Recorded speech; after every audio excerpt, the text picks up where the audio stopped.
This is With You in the Weeds. Do you ever find yourself stuck in between what you know to be true and what you actually experience?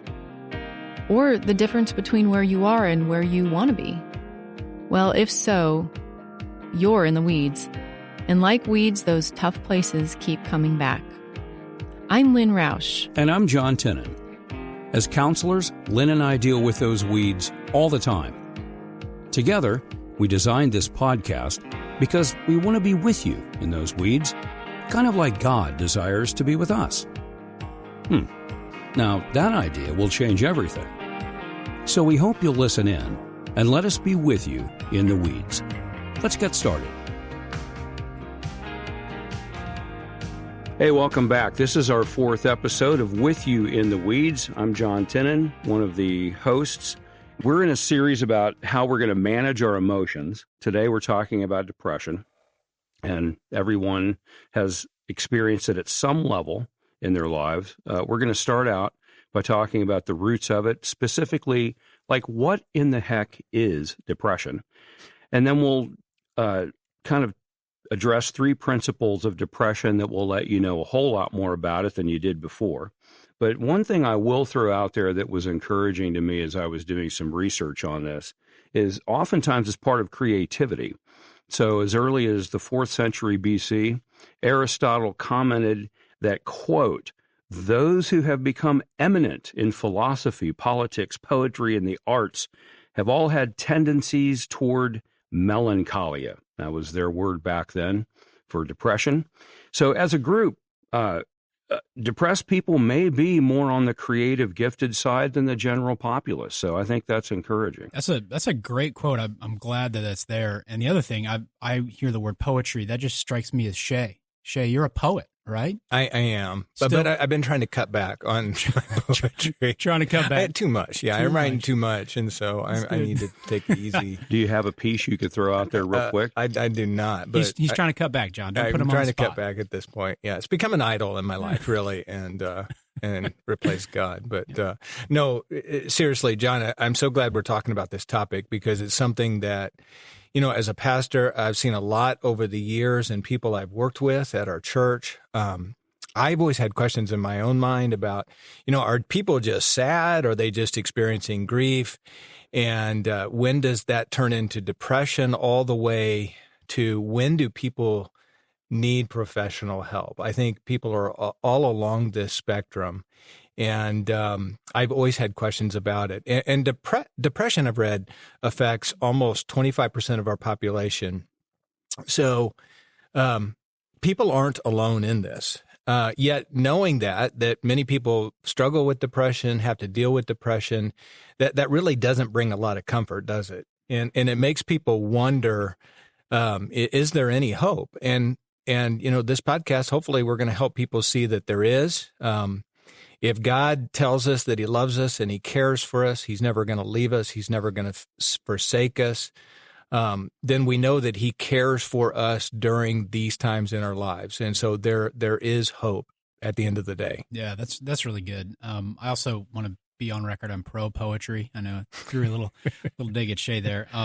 But again, on a more serious note, in my experience, you know, working over the years with people, especially college students, I've seen a lot of people just have more and more questions about their struggle with depression specifically. And Shay, you said it, they're trying to figure out if they're depressed and to what degree. And it seems to me, as I've thought about it, whether they know it or not, many are they're struggling to articulate their experience and kind of compare it with something else.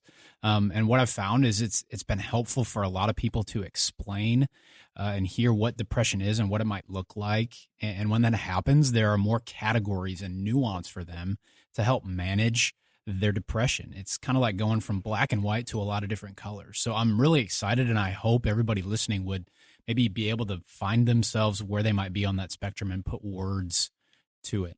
Yeah, this is a really good jumping off point to go into basically looking at what depression is. People need a handle. They need something, I think, that's simple but not simplistic, something that is elemental that they can get their hands on to think through, am I depressed and what are the roots of it? And the most helpful thing I've come across over the years is looking at depression as some form of loss. Now, if you want to go back biblically, we were never designed to lose things. We were never designed for death, never designed to experience loss or the absence of something that we need. So now on this side of the fall, when we live in a context of a broken world, we're experiencing all kinds of loss. Loss of life in all kinds of forms. It could be just the life that comes from being with family members. Maybe they're not around anymore. Doesn't have to be the loss of life in the form of the death of a loved one. It can be anything that brings you a sense of liveliness and sparkle. You've lost it. Loss of happiness, loss of a dream, loss of being able to make your own choices. You get older, loss of health, all sorts of loss. So that's really the way I've come to understand the roots of depression. Of course, unless it's biological and chemical, which we'll get into later. But if it's not that, usually it's being cut off from something that really means a lot to you. And it's not the same thing as sadness. I think that's an important distinction to make. Depression feels like a condensation or a compression of emotion. Your system shuts down. It becomes compacted. It's almost like you're a cement block just sitting there. If you ask a depressed person, hey, is that glass half empty or half full? Depressed person is going to say, I don't even see a glass. So it really shuts your system down. Sadness is very different. Sadness is an emotion that has movement to it. It moves you through the loss. And it's a very intentional activity to grieve that loss. You can delay grieving it because you don't want to experience the sadness of it. But the dilemma is now you have the feeling or lack of feeling from depression. So people can get really stuck between those two things. I don't want to be sad because that's painful, but that's the only thing that moves you through letting go, and it moves you forward. But then on the same or the other side of the coin, they're saying, I don't want to feel depressed. So they get stuck in that dilemma. Shay, do you have any comments on that? Yeah, I like that illustration of the concrete block, or another way to maybe think of it, another metaphor when we describe someone's depressed. It's almost like they're dead, but they're walking. Might be a good metaphor to use. Dead. Yeah, you just feel emotionally empty. You feel like you have nothing to give to others, or conversely, maybe you're just, when you're depressed, you feel cranky and you're irritable all the time with those around you, and then that further strains relationships, right? Either you have nothing to give to someone, that frustrates them, or you're cranky and irritable with them, and it harms relationships. And in many ways, and I think, John, you touched on this, in many ways, it's a normal response to living in a fallen world. Like you're in touch with reality. You're in touch with reality. That's right. And here's some specific examples. You gave some, John. I thought of some as well, but just getting older.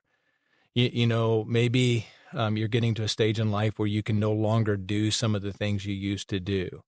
Aging, what comes with that, you no longer look like you did when you were 25 years old. Okay, let's just face it. Maybe it's some sort of personal failure. It's a business failure, or you've made some bad moves in the stock market and it's gone down, and you feel depressed. Or perhaps you're cut off from community. I went through this a little bit. I had some really good friends of mine that a couple friends that moved away, took different jobs in different cities, and you just feel the loss of that because you lose that connection with people. Maybe you go through a trial or a health issue, and then there's always such things as chronic pain that can leave us feeling depressed. Or maybe it's being stuck in a dead-end job, or early forced retirement, and you feel like in some sense you're no longer useful to people or to society. You no longer make a difference, or maybe people see through you instead of seeing you like they used to. And guys, what I want you to understand is nowhere in the Bible, though, do we see people being criticized for being depressed? That's a great, yeah. You don't, right? That's right. Yeah. The Bible, in some sense, gives it a pass. You don't see people being rebuked for it. Now, that said, there are spiritual causes for it, and we're going to talk about that.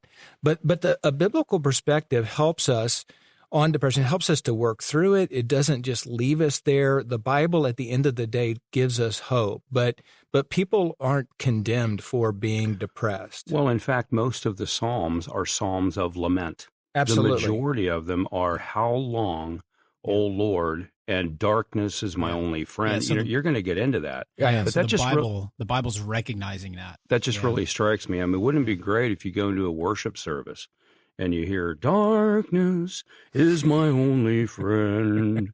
I mean, you just don't hear them really celebrated. No. But they're there. Right.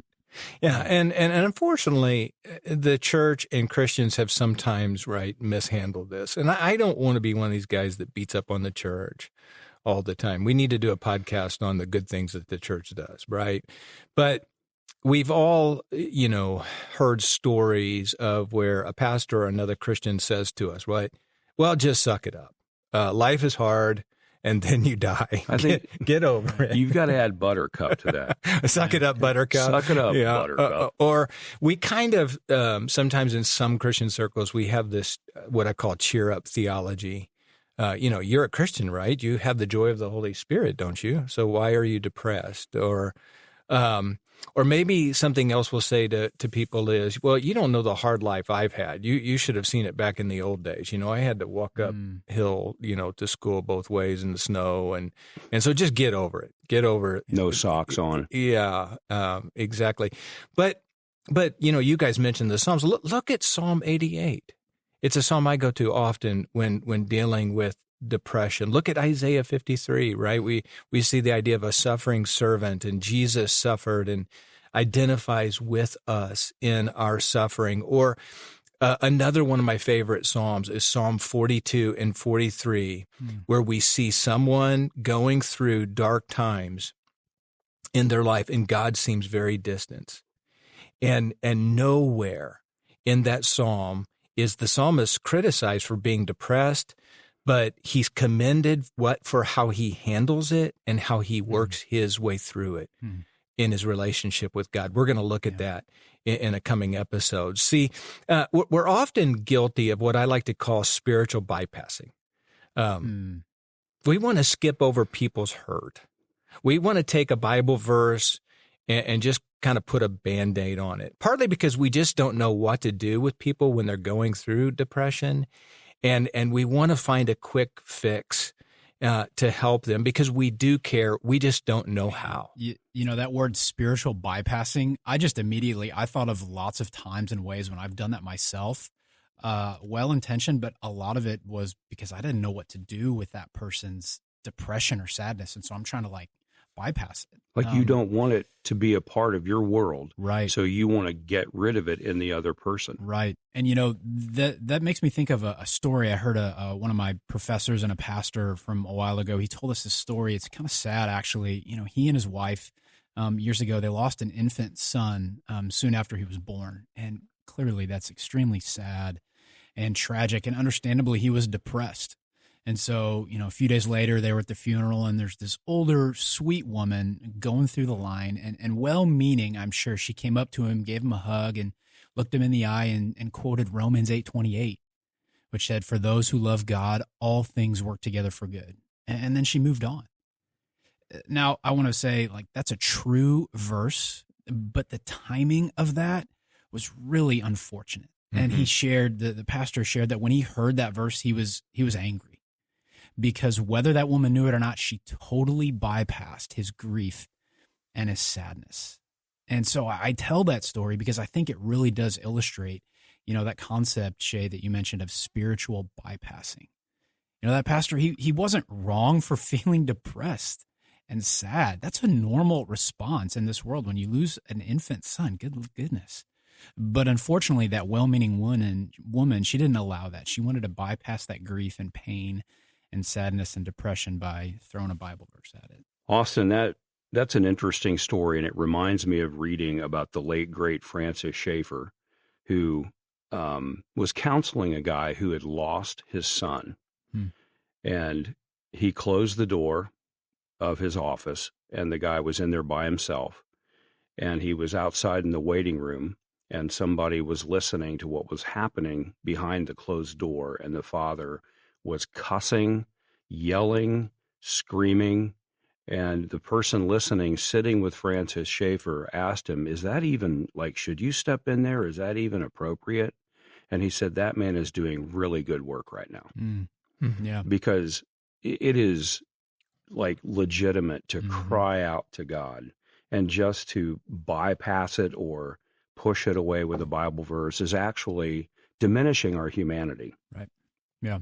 Just look at Jesus on the cross. My God, why have you forsaken me? Right. So there you have freedom to be human.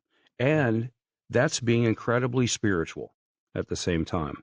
Yeah. Really good, John. So you've busted out Aristotle and Frankie Schaeffer, right? Or Francis Schaeffer. Frankie. Not Frankie. Not Frankie. Francis Frankie Schaeffer. was the angry young man. Yeah. But you're bringing your A game to this. Well, hey, I you know appreciate what? it. I don't know. I feel like a B- most of the No, you're time. doing So great. thanks. I'll Yeah, take that. I run on that stuff. Well, yeah, listen, it's we good just stuff. talked about what depression is. Let's identify 3 principles to help you understand it a little more deeply. And I think knowing these will help you understand some of the roots. Number 1, it could be rooted in the past. Maybe something that happened relatively recently. Or let's say it goes all the way back to your childhood. We inherit wounds. We have things that predispose us genetically. There are all sorts of things, and things that we don't fully yet understand.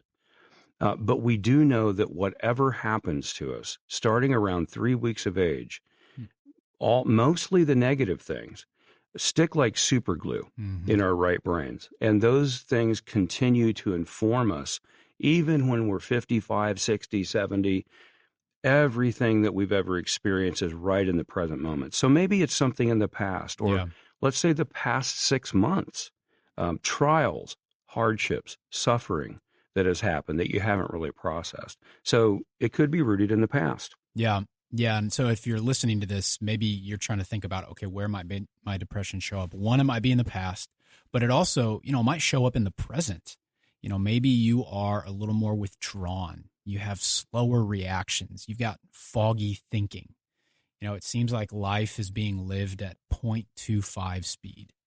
Might show up presently with loss of interests or joy. Maybe you feel just so controlled by external circumstances that it's just pointless to try and change anything. Maybe you've lost your freedom, or you feel trapped. There's a lower sex drive. Maybe you're pulling away from relationships.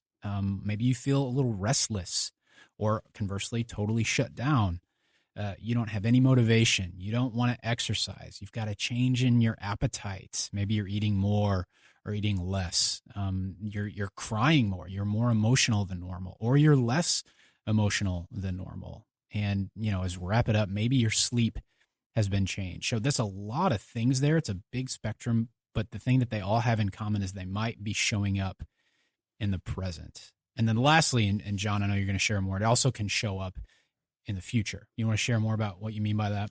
You've just mentioned it. I don't think there's a lot to say here other than everything you've just mentioned begins to close in on you, and you can't see that the future will be any different. You begin to lose hope. And it's like water behind a dam. Ipso facto, it just keeps building up. And you start to think, will I ever get back to a place of normality? Like, I don't even know what I'm feeling right now. And so you project that out onto the future, and it just leads to further hopelessness. So, guys, all of that makes sense to me, especially those principles that you laid out. It's rooted in my past, shows up in the present, and can affect my future. But I'm wondering, and I'm sure a lot of our listeners are too, at what point is depression not normal? At what point do we say, okay, this is something more than the normal response to loss or grief? When might we need to seek help or even seek professional help for that matter? That's such a great question. That's the one that I've heard from most people that I work with. And I want to say there's so much to say about that. So it's not like we're going to give this an exhaustive treatment, but I'm going to say just a couple things that I have found really helpful kind of to start to help you get an idea of what this might be. And the first one is counselors and clinicians. They have sort of 3 buckets that they evaluate people's symptoms from. And the 3 buckets are frequency of symptoms, severity of symptoms, and persistence of symptoms. And so frequency, how often are these symptoms occurring? The stuff in your present. Is this once a year? Are we talking once a month? Are we once a day? So ask yourself, what's the frequency of them? The second bucket is severity. How severe are they? So with these depressive symptoms, are you crying once every couple of weeks uncontrollably, or is this a daily occurrence for, let's say, 30 minutes a day? So how severe are they? And then lastly, that persistence bucket. How long are these symptoms lasting? Are you feeling unmotivated for maybe 1 to 2 hours a week or 4 to 5 straight days? So again, maybe those buckets can help you locate and maybe kind of scale your depression. And if you feel like it's out of the norm or it's just totally inhibiting your life, it might be time to get some more professional help. So the second thing that comes to mind, and this comes from the DSM, which is, the agreed upon book for diagnosing more serious mental issues. Okay, it's not the Bible. I want to say that up front, but it is put together by a lot of really sharp and smart people who have a lot of experience. Well, they identify patterns. Totally, exactly right. And there's just a quick quote here from the DSM, what they say constitutes a major depressive episode or major depression. They say, for at least 2 weeks, the patient feels depressed or cannot enjoy life and has problems with eating and sleeping, guilt feelings, low energy, trouble concentrating, and thoughts about death. Yeah. And we're talking about major depressive disorder when you describe that. Right. You can have what's called dysthymia, which is fancy word for watered down major depression. Yeah. So you're still functioning. It's kind of like The Walking Dead. You're still able to do stuff, but you feel this stuff, but it's a little muted. Mm-hmm. It's not like to the point where you're shutting down. Yeah. But you mentioned death. Yeah. We have to mention suicide in this, which is the extreme end of the spectrum. And I think what I'd like to say about suicide is people will talk a lot and frequently about, man, life is so hard. I just wish I could jump on the train out of here. Mm-hmm. The Bible is filled with this. You've got Moses, you've got Job, you have Jonah, you have Jeremiah, and in some form or another, those 4 characters are saying, it really would have been better had I never been born. The psalmist, oh, that I had the wings of a dove and could fly away and be at rest. I mean, this life is hard. Mm-hmm. And as soon as you accept that, it becomes a little easier to deal with. But it's really normal to have thoughts of, golly, how much longer do I have to live with this? So that kind of thing is not what I would characterize as suicidal. Suicidal ideation is a little bit different. And here are the key things to look for. You look for, have you tried this in the past? Have you tried to commit suicide in the past at any point? So previous attempt. Previous attempts. Do you have a noose in your closet? In other words, do you have the means to do it? Do you have a firearm? Do you have a stockpile of medicines? Do you have the ability to do it if you want to do it? And do you have a plan to do it? Like, have you thought about, I think I would do it on a Sunday, so I wouldn't have to show up to work on a Monday. Or I would do it, in my car, right, in the garage, or by myself out in the countryside. Have you thought about a narrative? Have you nurtured a narrative about what this might look like?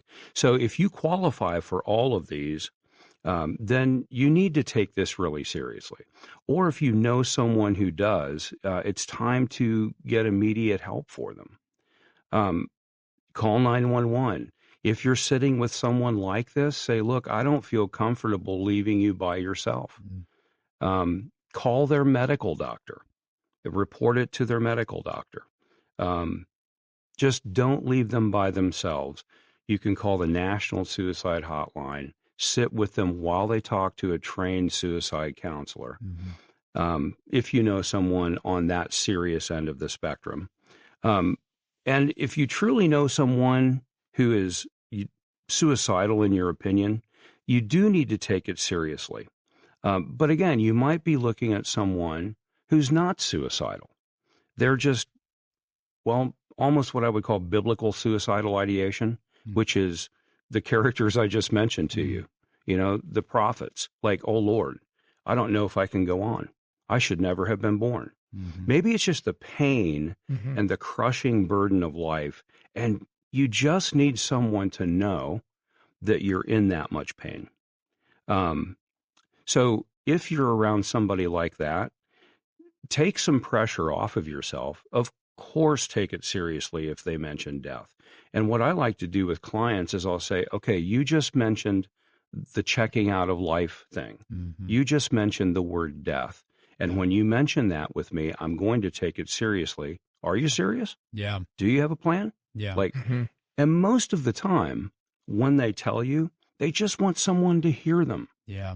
They just want someone to know this is how much pain I'm in, that I just don't know how to go on. Yeah, so I think just to make sure I'm getting this right, the couple things that distinguish suicide. One is everybody has thoughts from time to time, which is fine.